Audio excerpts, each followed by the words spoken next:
SSP Matiari के Wangari SSP Matiari के भी दहशतगर्दी भी गुंडागर्दी भी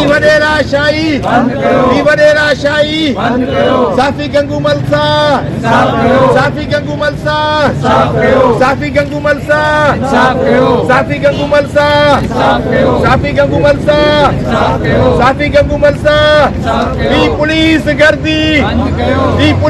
गर्दी वंगारी एसएसपी मटियारी के वंगारी एसएसपी मटियारी के भी दहशतगर्दी भी गुंडागर्दी फकीरदाद खोसे के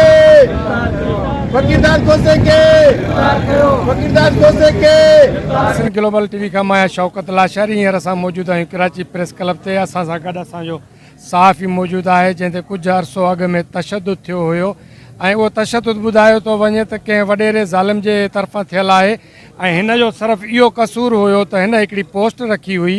उन पोस्ट जे करे हिनखे हिन ज़ख़्मी हालत में हिन ते हमिलो करे ऐं हिनखे ज़ख़्मी कयो वियो। अॼु असां सां कराची प्रेस क्लब ते ॿिया सहाफ़ी बि मौजूदु आहिनि, पर असां साईं को पुछूं था त साईं हीउ तव्हां सां वाक़ियो कीअं पेश आयो आहे?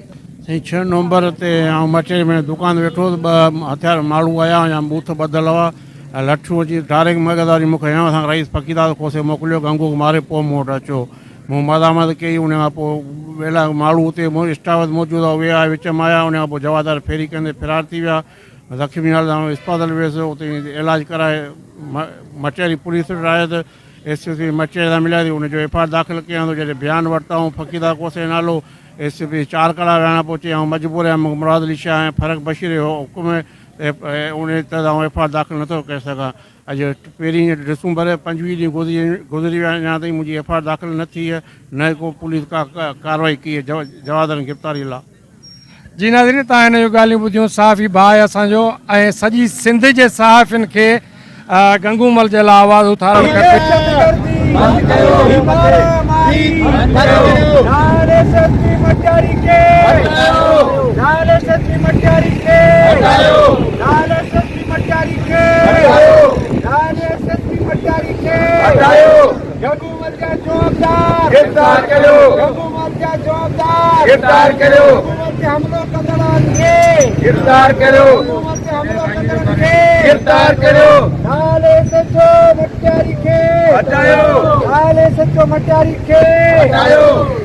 DSP अयूब पाटोली दलाल के